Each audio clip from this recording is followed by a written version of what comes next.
नमस्कार साथियों यदि आप यूपी से हैं और कोई भी प्रॉपर्टी खरीदने जा रहे हैं, रजिस्ट्री करवाने जा रहे हैं या रजिस्ट्री करवा चुके हैं, आप एडवोकेट हैं, तो आपके लिए ये वीडियो काफ़ी इम्पोर्टेंट है। अगर आप यूपी में रजिस्ट्री करवा रहे हैं तो आपको नई प्रक्रियाएं समझ लेना चाहिए, प्रेजेंट टाइम क्या क्या बदलाव हुए और अब कैसे करवानी है। अब आप कहोगे भाई ये तो हमारे एडवोकेट की जिम्मेदारी, नहीं, आपकी भी रेस्पॉन्सिबिलिटी है।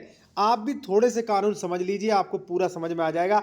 क्योंकि कानून ये कहता है अचल संपत्ति विक्रय में क्रेता द्वारा, यानी कि जो खरीद रहा है उसके द्वारा सावधानियां अपनाया जाना स्वयं आवश्यक है, वरना विक्रेता स्वामित्व अधिकार से संबंधित किसी भी प्रकार त्रुटि के लिए स्टाम्प एवं निबंधन यानी कि ये विभाग उत्तरदायी नहीं होगा। तो जिम्मेदारी किसकी है? आपकी। तो आप भी तो चीजें समझ लें, क्योंकि आपको छोटी छोटी चीजें कोई नहीं बताएगा। वो रजिस्ट्री करेंगे, सीधा पैसा लेंगे, बाद में आपको पता चलेगा कि भाई ये जमीन जो है वो राज्य सरकार में लग गई। देखिए ये जमीन राज्य सरकार में लग गई, एक प्लॉट, ठीक है ना। यहाँ पे आप देखेंगे पत्रावली निरस्त कर दी गई, यहाँ पे आप देखेंगे शून्य अंश होने के कारण भी रजिस्ट्री हो गई। तो फिर भी कैसी गलतियां हो रही? क्यों? क्योंकि लोगों को पता नहीं। चलिए मैं आपको बता रहा हूं साथियों।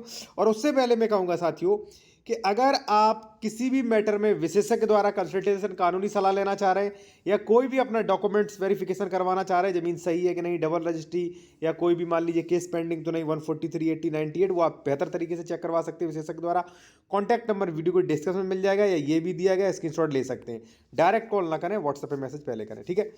या आप जो लोग जूनियर एडवोकेट हैं वो कोर्ट ड्राफ्टिंग नियम ले सकते हैं, ठीक है, जिसमें आपको काफ़ी चीज़ें मिल जाएंगी दाखिल खारिज करवाने के लिए, रेस्टोरेशन, कब्जा हटवाने के लिए, सीमांकन संशोधन, ठीक है ना, कौन सा केस किस न्यायालय में चलेगा, वसीयत, प्रोवेट, भरण पोषण, ठीक है। या आप मान लीजिए रजिस्ट्री का कोर्स चाहते हैं जिसमें रजिस्ट्री की A to Z जानकारी हो साथियों, तो आप ये ले सकते हैं। इसमें आपको सभी जानकारी मिलेगी रजिस्ट्री की A to Z, और सभी फॉर्मेट्स मिलेंगे और वीडियो भी, जैसे दान पत्र, एग्रीमेंट, लीज, गोदनामा, दाखिल खारिज, ठीक है, मुख्तारनामा, तितिम्मा, वसीयत, यहाँ पे लीवेंट लाइसेंस सबका मिलेगा, अपवाद मिलेंगे, यहाँ पे परिभाषाएं मिलेंगी, यहाँ पे आपका हेक्टेयर वगैरह जो है वर्ग मीटर वर्ग फीट निकालना मिलेगा।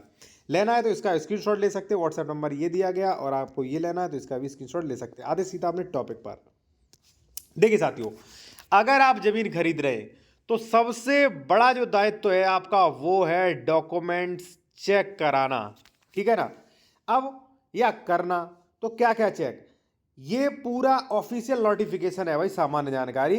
उसमें कहा गया है कि भाई जब भी मान लीजिए विक्रेता से जमीन खरीदता है तो कुछ चीजें ध्यान रखे। पहला ये रखे कि उसे सभी डॉक्यूमेंट्स देखने चाहिए, जैसे मान लीजिए इसका खतौनी हो गया, ठीक है, खतौनी में म्यूटेशन हो गया, दाखिल खारिज हो गया।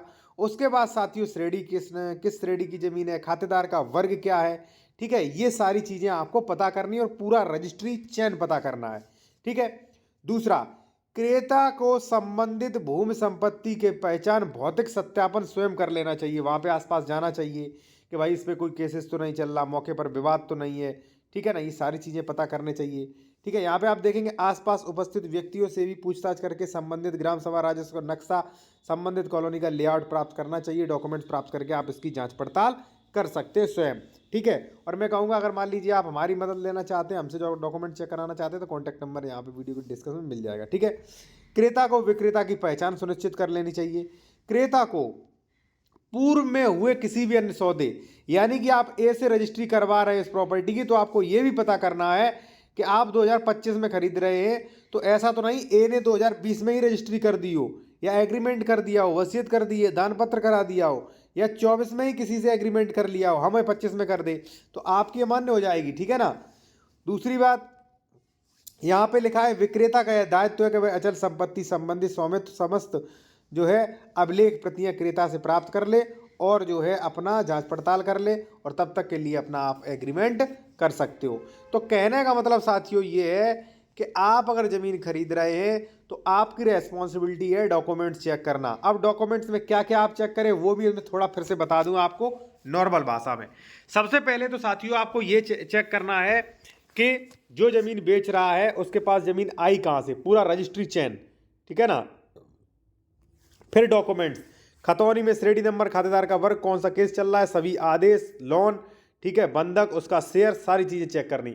उसके बाद अगर पूरी खतौनी सही है फिर भी आप उस पर विश्वास मत करिए, क्योंकि कई बार खतौनी में अपडेट नहीं होते, तो इसके लिए आप ये चेक करें कि भाई इसने पूर्व में रजिस्ट्री, एग्रीमेंट, बंधक, लोन या ऐसा कुछ है तो नहीं, तो वो भी आप चेक करें, पूरा रजिस्ट्री चेन, ठीक है। इसके बाद आप उसका नक्शा चेक करें, ठीक है। और आप ये भी चेक करें, जैसे डबल रजिस्ट्री 143 80 भी चेक करें, इसने 98 का उल्लंघन तो नहीं किया वो भी चेक करें, इसने डबल रजिस्ट्री तो नहीं की वो भी चेक करें, ठीक है। तो ये जरूरी चेक करना है, उसके बाद आप रजिस्ट्री करवा सकते हैं, ठीक है। और जब भी आप रजिस्ट्री करवाएं तो रजिस्ट्री में अपने शपथ पत्र लगवाएं साथियों कि मैंने धारा 88, 89, 90, 97, 98, 99 का उल्लंघन नहीं किया है, तो आपकी मजबूत रजिस्ट्री एक होगी, ठीक है ना। फिर भी आपका कोई डाउट है, डॉक्यूमेंट चेक कराना चाह रहे हैं तो कॉन्टैक्ट नंबर वीडियो की डिस्क्रिप्शन से ले सकते हैं साथियों।